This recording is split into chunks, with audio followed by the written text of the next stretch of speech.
जय सिया राम। ओम त्र्यंबकम यजामहे सुगंधिम पुष्टिवर्धनम उर्वारुकमी बंधना मृत्युर्मुक्षी यमामृतात्। यदि आपकी आयु जो है वो विवाह के योग्य हो गई है, परंतु किन्हीं भी कारणों से आपका विवाह नहीं हो पा रहा है, विवाह में विलंब हो रहा है, परेशानियां आ रही हैं या फिर अड़चने आ रही हैं, आप पंडितों को अपनी कुंडली दिखा दिखा कर थक चुके हैं, हार चुके हैं, आपको अब ये लगने लगा है कि शायद आपका विवाह कभी होगा ही नहीं। ऐसी परिस्थिति से निकलने के लिए आज मैं आपको एक महा उपाय बताऊंगी, जो कि आप महाशिवरात्रि के दिन कर सकते हैं। ये एक बहुत ही सरल उपाय है, कारगर उपाय है, एक अचूक उपाय है, 100% परिणाम देने वाला उपाय है। इसको हर कोई आसानी से कर सकता है। ये सब मैं आज आपको बताऊंगी, इसीलिए वो महा उपाय जानने के लिए आप मेरे साथ इस वीडियो में अंत तक जरूर बने रहिएगा। तो चलिए हम बात करते हैं कि वो महा उपाय क्या है, जिसको करने से अतिशीघ्र विवाह होने के योग बन जाते हैं। वैसे तो साल में 12 शिवरात्रि आती है, परंतु फागुन मास के कृष्ण पक्ष की चतुर्दशी को जो पर्व मनाया जाता है उसको महाशिवरात्रि कहा जाता है। पुराणों में ऐसा वर्णन मिलता है, शिव पुराण में ऐसा वर्णन मिलता है कि इसी दिन, इसी रात्रि को, महाशिवरात्रि की रात्रि को भगवान चंद्रशेखर का माता पार्वती जी के साथ विवाह हुआ था। इसीलिए इसको महाशिवरात्रि यानी कि शिव की रात्रि जो है वो कहा जाता है। इस दिन जो श्रद्धालु हैं वो भक्ति भाव से, जो भोलेनाथ के भक्त हैं, पूरे भक्ति में होकर व्रत इत्यादि करते हैं, उपवास रखते हैं और पूजा अर्चना करते हैं, जिससे कि भगवान चंद्रशेखर की कृपा प्राप्त होती है। अब मैं आपको बताती हूँ कि उपवास का अर्थ क्या होता है। उप का अर्थ होता है निकट, समीप यानी कि पास, और वास का अर्थ होता है निवास। तो इसका अर्थ हुआ भगवान के समीप निवास करना। तो जो भी भोलेनाथ के भक्त इस दिन भक्ति में होकर उपवास इत्यादि करते हैं, पूजा अर्चना करते हैं सच्चे मन से, उनकी सभी मनोकामनाएं भोलेनाथ अति शीघ्र ही पूरी कर देते हैं। अब मैं आपको बताती हूँ कि आपको इस दिन क्या करना चाहिए।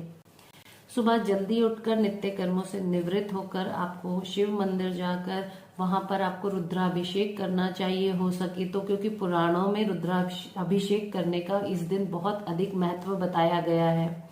अगर आप रुद्राभिषेक करने में समर्थ ना हो तो आप शिव मंदिर जाकर वहां पर आप गंगा जल से आप अभिषेक करें भगवान जी का, आप शिवलिंग जी का अभिषेक करें, पंचामृत से आप अभिषेक करें और आप भगवान चंद्रमौली को नैवेद्य अर्पित करें। नैवेद्य में आप बेल पत्र अर्पित अवश्य करें, परंतु जो बेल पत्र है वो कटे फटे नहीं होने चाहिए, ये ध्यान रखिएगा। और आप जो फल आता है, जो पत्थर का फल आता है वो अर्पित ना करें। वैसे तो वो भगवान महेश्वर को बहुत अधिक प्रिय है, परंतु इस टाइम पर, इस मौसम में वो फल कच्चा होता है और कच्चा फल अर्पित करने से कोई लाभ नहीं मिल सकता। इसीलिए आपको कोई लाभ नहीं मिलने वाला, ये याद रखिएगा। कच्चा फल कभी भी अर्पित ना करें भगवान को, जो मौसमी फल हैं वो अर्पित करें। आप भगवान को अक्षत जरूर अर्पित करें, यानी कि चावल जरूर अर्पित करें, और चंदन से भगवान का तिलक करें और हाथ जोड़कर ओम नमः शिवाय का जाप करते रहें। पूरा दिन जो है वो भक्ति भाव से बिताएं, भगवान भोलेनाथ का भजन इत्यादि करने में बिताएं और भगवान भोलेनाथ से जो भी आपकी मनोकामना है वो मांगे। तो ऐसा करने से, उपवास इत्यादि करने से जो है भोलेनाथ प्रसन्न होते हैं और उनकी कृपा जो है वो प्राप्त होती है। अब बात करते हैं जिनका विवाह नहीं हो पा रहा है, विवाह में विलंब हो रहा है, अड़चने आ रही हैं, उनको क्या करना है। तो जो लड़कियां हैं, जो कन्याएं हैं, उनको क्या करना है, उनको सुबह जल्दी उठकर नित्य कर्मों से निवृत्त होकर आपको श्रृंगार की सामग्री लेनी है, पूर्ण श्रृंगार की सामग्री लेकर माता पार्वती जी का उससे श्रृंगार करना है। और जब आप श्रृंगार करें तो वो जो मेहंदी का पैकेट उसमें होता है, वो आप सूखी मेहंदी ले जाकर वहां पर आपको नहीं रखनी है। आपको उसको गीली करके घोल के लेके जाना है, जैसे कि शादियों में या आप हाथों में लगाते हैं उस तरह से। और आपको फिर उस पैकेट में जो मेहंदी आपने घोली है वो माता पार्वती जी के हाथ में लगानी है और वो उनके हाथ से थोड़ी सी लेकर अपने हाथ में लगा लेनी है। और आपको नैवेद्य अर्पित करना है। आपको भगवान भोलेनाथ को पंचामृत और बेलपत्र और मिश्री का भोग लगाना है और भगवान से, माता पार्वती जी से हाथ जोड़कर ये विनती करनी है कि हे माँ, जैसे आपका महाशिवरात्रि की रात्रि को भगवान चंद्रशेखर से विवाह हुआ था, ऐसे ही मेरा भी विवाह अति शीघ्र ही संपन्न कराइए किसी अच्छे योग्य वर के साथ। तो और ओम नमः शिवाय का आप जाप जो है वो पूरा दिन करते रहिए, उपवास इत्यादि करिए। ऐसा करने से माता पार्वती जी की कृपा से जो कन्याएं हैं उनका विवाह जो है वो अति शीघ्र ही संपन्न हो जाता है। अब जो वर हैं, जो लड़के हैं, उनको क्या करना है? उनको मंदिर में जाकर, शिव मंदिर में जाकर आप हल्दी लेकर जाइए। हल्दी जो शादियों में जैसे घोल कर लगाई जाती है, आपको उस तरह से हल्दी कटोरे में बनाकर लेकर जानी है और भगवान भोलेनाथ का गंगा जल से और पंचामृत से आपको उनको स्नान कराना है। आपको नैवेद्य अर्पित करना है और आपको जो हल्दी आप घोल के लेके गए हैं, पूरी हल्दी आपको, वो गीली हल्दी पूरी शिवलिंग पर आपको लगा देनी है, अच्छे से मल देनी है। उसके बाद उस मली हुई हल्दी में से थोड़ी सी हल्दी लेकर आपको अपने 5 अंगों में लगानी है। लड़कों को अपने मस्तक पर लगानी है, अपने गालों पर लगानी है और अपने दोनों हाथों पर लगानी है।